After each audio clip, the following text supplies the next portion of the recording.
The cherry picker is back in the news cycle. Danny Garcia, lip gloss and all, crazy dad and all. Look, Angel Garcia, he let the cat out of the bag last year when he said, "Why fight top opposition? Why kill each other?" He was talking about somebody. I think maybe he was talking about Porter versus Thurman. He said, "Why fight each other? Why fight another top fighter when you can fight a Rod Salka and make a couple $1,000,000? Why? If it don't make dollars, it don't make sense." And he's talking in the camera, looking at the camera, pointing the middle finger up at people, just acting stupid, and everybody's, "Oh, Angel Garcia is so good for boxing." Give me a break. Danny Garcia, what can somebody please tell me what he's done since beating Matisse 3 years ago? Like, what has the guy done the past 3 years? He lost the Herrera fight. He lost that fight. All right, he lost. Everybody knows he lost that fight. He lost it. He fought Robert Guerrero. He fought Paulie Malignaggi. He fought Rod Salka.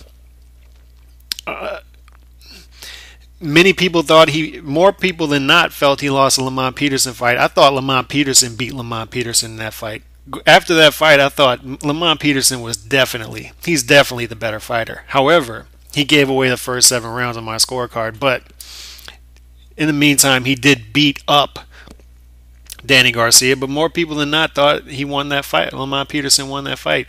So once again, what has Danny Garcia done? And the reason I bring this up is Danny Garcia turned down $4 million to fight Manny Pacquiao. $4 million to fight Manny.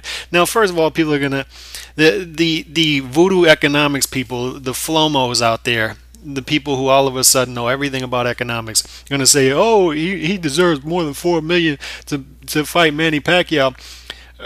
Based off of what?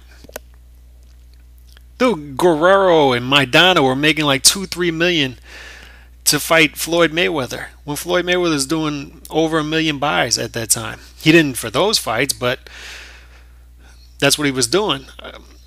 Mayweather and Pacquiao aren't doing big numbers anymore, if people haven't noticed, and they're still making big money, so there's not as much money to go around. Plus, their opponents weren't making this much money. They were making around this or less to fight them, unless they were a Cotto or a Hatton or something, to fight these guys when they were in their heyday, in their prime. So how are you going to turn down, seriously, man, what kind of competitor are you? First of all, talk about the sport aspect of it. What kind of competitor are you to turn down a fight with a legend? All right, how are you going to turn, who the hell turns down a Pacquiao or a Mayweather fight? Who does that? Especially when Pacquiao is past his prime and you got a shot. He wouldn't have beat him. We all know that, and Danny knows that as well, and Angel knows that. That's why they didn't take the fight. They know they can't compete. He wouldn't have beat him, but if you're a competitor, you believe that you can beat that guy. Right? And then you give $4 million on top of that? And Danny Garcia goes on Instagram, he's got his legs crossed, and he's sitting back on like this throne or something with all his lip gloss on, and he's like, "Pay me what you owe me," or something like that. Or, "I know what I'm worth." It sounded like a diva or something. "I know what I'm worth." What kind of man said, "I know what I'm worth"? Dude, you turned down $4 million to fight Pacquiao. And I understand what they're looking at. They're like, I can make $2 million to fight a Robert Guerrero, so why not fight two average opponents to make what I can make in one fight with Pacquiao, and I can win those two fights. I can beat Andre Berto for $2 million, and I can fight another guy at the caliber of Andre Berto and not step it up at all, instead of getting my block knocked off to fight Manny Pacquiao and get $4 million in the process. That's what they're looking at. And that's why the PBC will never grow, because they have a bunch of fighters who've been spoiled, getting paid more than they're worth. And they got a bunch of fighters who are perfectly fine with that. Perfectly fine with fighting average opposition and not step up. Besides a Keith Thurman who seems to want to fight Pacquiao.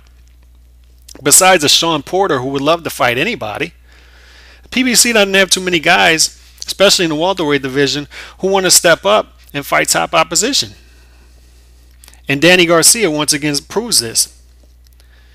This guy is a cherry picker. He's a fraud. How anybody could have this guy anywhere close to the top of their rankings? What in the hell are you watching? Can somebody please show me? Do a video. Show me. Tell me. What is this guy doing? This is incredible, dude. You turned down $4 million to fight Manny Pacquiao. You're a chump. You're a fraud. Your dad's a fraud. $4 million to fight Pacquiao. You turned it down. Incredible. That's absolutely incredible. Go fight Andre Berto, dude, for $2 million and act like you're the king of the world. And I'm sure some gullible, stupid people are going to buy it and say, oh man, Danny Garcia, he's so great. The dude, he hasn't done anything since he beat Khan and Matisse, and we now know that they aren't what we thought they were. They aren't what we thought they were. Pacquiao, though, you don't want Garcia. He don't want anything to do with Pacquiao.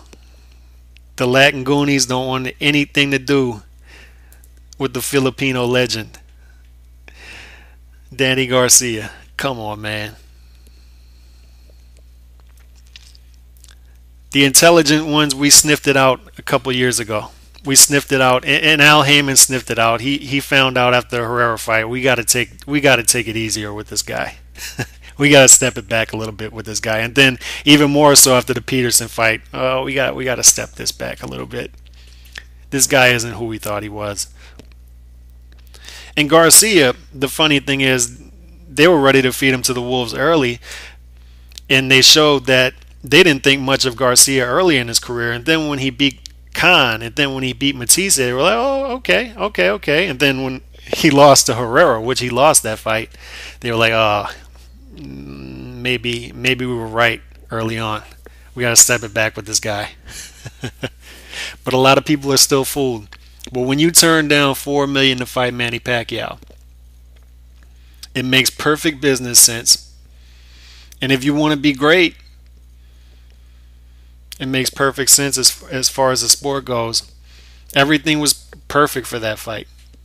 Everything was set up for you, and you turned it down because you were scared. We all know it.